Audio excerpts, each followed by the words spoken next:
আজ আমরা চলে গিয়েছিলাম সবাই মিলে আমার দিদির হবু শ্বশুর বাড়ি। দিনটা কেমন কাটলো চলো তোমাদের সাথে শেয়ার করি। হ্যালো, আমি Sutopayan, welcome to my mini blog. দিনটা ছিল 26শে অক্টোবর আর আমি এর আগের দিনে চলে গেছিলাম আমার বম্বা বাড়ি, কারণ পরের দিনই ছিল দিদির শ্বশুর বাড়ি থেকে আমাদের সবার ইনভাইট। তাই সবাই মিলে সকাল সকাল বেরিয়ে পড়লাম দিদির শ্বশুর বাড়ি যাওয়ার। প্রায় 3 ঘন্টা জার্নি করার পর পৌঁছে গেলাম আমাদের ডেস্টিনেশনে। এই জায়গা থেকে দেখে অনেকে গেস করতে পারছো জায়গাটা কোথায়। যাই হোক, এই যে হলো আমাদের হবু জামাইবাবু, যার সাথে এখন সবাই ইন্ট্রোডাকশন পিরিয়ড শেষ। খানিকটা রেস্ট নেওয়ার পর আমরা বেরিয়ে পড়েছিলাম জায়গাটাকে এক্সপ্লোর করতে। এখানে যে খালটা আছে, এখানে বলা হচ্ছিল যে ওই পারে নাকি বর্ষাকালে বন্যা হয় খুব। আমি আর ভাই হাঁটতে হাঁটতে একটা গাছ দেখতে পাই। মা বলছিল যে এই ফলগুলো নাকি অল্প জল দিয়ে হাতে ঘষলে সাবানের মতন ফেনা হয়। খানিকটা এগিয়েই দেখতে পেলাম যে কত বড় ধান ক্ষেত, তারপরে হচ্ছে যে উচ্ছে, বরবটি, বেগুন, এগুলো হচ্ছে যে চাষ করা হচ্ছে। এভাবে জায়গাটাকে ঘুরেছিলাম আর তারপরে চলে এসেছিলাম বাড়িতে। সবাই মিলে আমরা ছাদে গল্প গুজব করছিলাম। ঠিক তখনই আমাদের লাঞ্চের জন্য নিচ থেকে ডাকলো। দেন আমরা লাঞ্চ সেরে নিলাম, তারপরে একটু রেস্ট নিয়ে নিচ্ছিলাম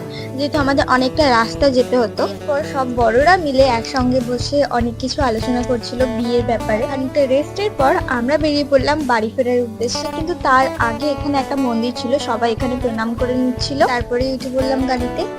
এইভাবেই আমাদের সারা দিনটা কেটে গেল। And I will see you next one. Tata.